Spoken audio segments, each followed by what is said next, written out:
So today we're going to be doing the upper and lower peripheral tests. So first off, I would check for any changes in your arms, all the way from your axle all the way down to your fingernails. So if you could roll your sleeves up for me. So I would stand in front. If you could put your hands up like this, just checking for any differences. I'll check temperature differences down the side as well.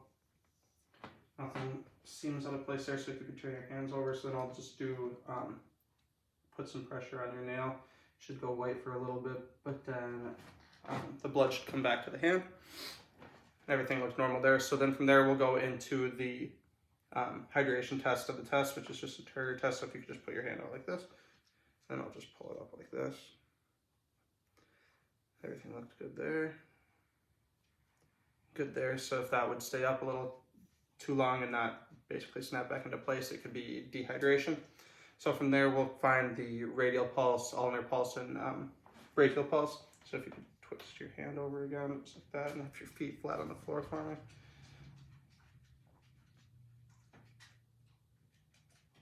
Good. I'll find the ulnar pulse on this side.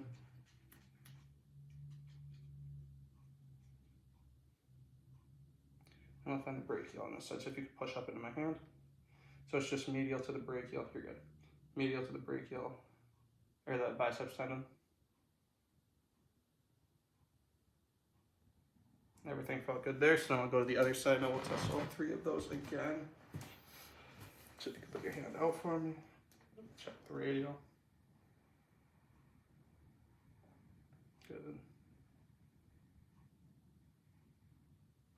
Good. And if you can push up into my hand, just medial to the biceps tendon, you're good. Find the brachial pulse.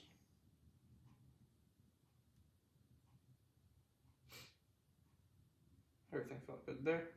So then next we're going to check for your lymph nodes. So there's one between your biceps and tricep tendon, and the rest of them are going to be in your armpit. So I'll be palpating one in your arm and then 4 in your armpit. So if you could bring your arm kind of away from your body, perfect. So it's just right in here. So it should feel like it's about the size of a pea, but you really don't expect to feel this one. But it would be right about there if you could feel it. So then next, if you could create a tissue barrier for me, I'm going to be palpating the anterior, lateral, posterior, and medial. Do you have my arm up? Huh? Do you have my arm up? Yeah, just a little bit. So I'll be going like this. I'll be palpating just posterior to the, you can relax your arm onto my arm. Palpating just posterior to the pec major for the anterior, and go a little superior for the lateral, and down towards the thorax for medial, and back by the subscapularis for the posterior. Everything feels normal there, so we can go back and check on this side as well. So if you can bring your arm up, palpate between the biceps and tricep. Trying to feel this, but you wouldn't expect to feel this one. And if you can create a tissue barrier again, and just relax your arm onto mine. Palpate behind the pec major. Just a little superiorly for the lateral. Down by the thorax for medial. And behind the subscap. Or in front of the subscap for posterior. And the last thing that we have here is a special test. So it's just Allen's test. So we are going, or I'll have you, or I'm going to include your ulnar and radial artery. I'm going to have you bring your hands above your head and squeeze them to try to get the blood to go out. Then I'll put it down and I'll let one go at a time, and the blood, it should go from white back to red. So if you could tip your hands over like this.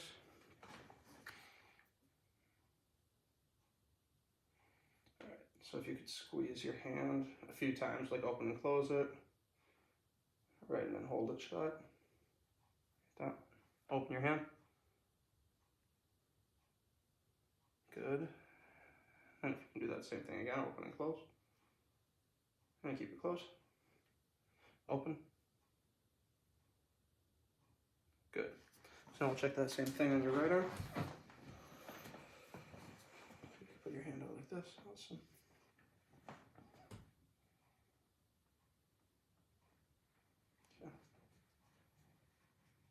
And keep it closed.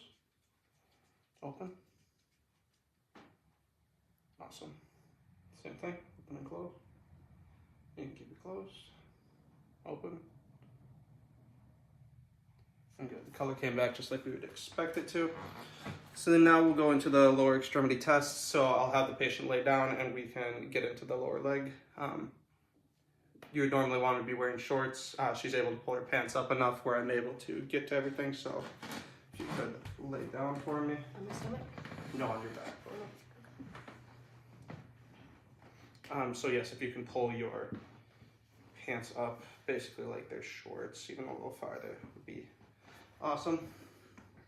So first I'm just checking each side, checking for any abnormalities. If anything looks different, nothing seems out of the ordinary. So now I'll be doing a temperature test on each side, just seeing if there's any differences between the two. Nothing feels abnormal there. So then next we're going to be checking the nail compression once again. So just checking to make sure that the color comes back into the nail, making sure that there is normal blood flow. And she has nail polish on, so it's hard to see there, but if we suspected something, then we could obviously potentially have to remove that or just go to a different test to check for blood flow down there. So next we're going to check for any swelling in her lower extremity. We're going to basically just push in on a few different spots to make sure that there's not any pitting edema in her lower extremity. So we're going to press on the top of the foot and just in front of the shin, hoping that that does not leave any indentation on either side, which it doesn't.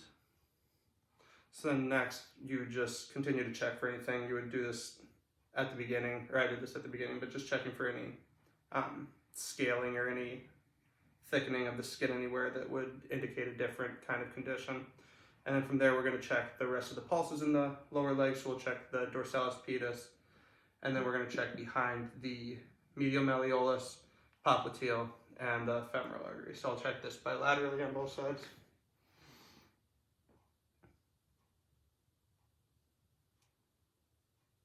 And the posterior tibial. And then if you could bring your knee up into side flexion, awesome.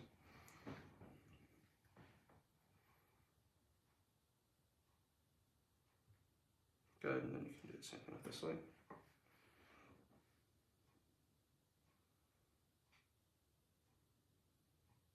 Good, and then we're just gonna check your femoral artery. So I'm gonna be, if you could find your pubic bone and then your ASIS, so that's just this bone right on the front. So if you could find your pubic bone and the ASIS, pubic bone would be right in the middle. So I need like one on each side. Okay. ASIS and pubic bone, so I can go to the middle of them. Awesome. So then I'm gonna need to go skin on skin. So if you could pull your pants up a little farther. Awesome.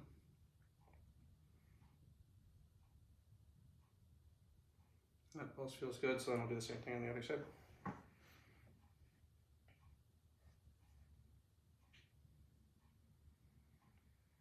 Everything feels good there. So then now we're going to check for the lymph nodes in that same area. So that's just going to be normal pea-size shapes. So if you want to create any kind of a barrier again, that would be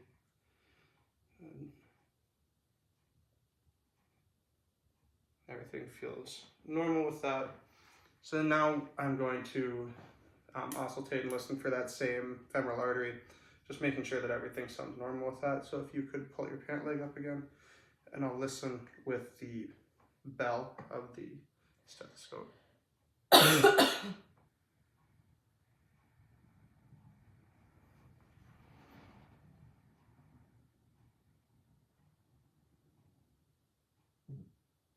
And everything sounded normal there. So from there we will go to Holman signs. So I'm just going to lift your leg up into slight flexion at the hip. I'm gonna then squeeze on your calf, and if there's any pain, that would be a positive sign for that. So just let me know if there's any pain with this. Anything?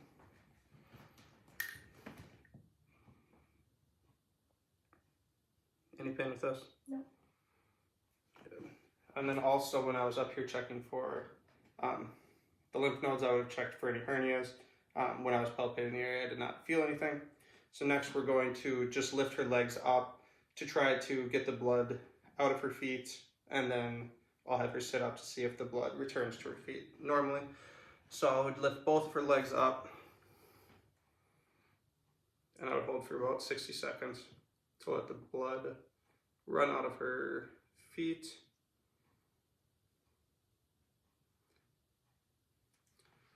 So normally you would hold that for about 60 seconds, so then I'll have you sit up and put your feet flat on the floor, and then I would just check your feet. So they should have lost a little of the red color and gone to more white, and then now once you sit up, it should be coming back in a little bit.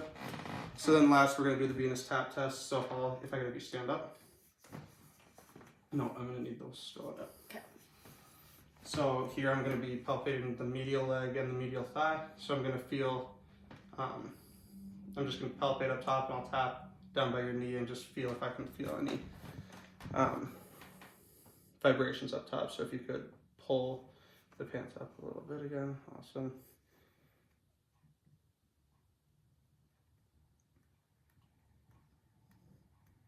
Everything feels normal there. So I'll do the same thing over here.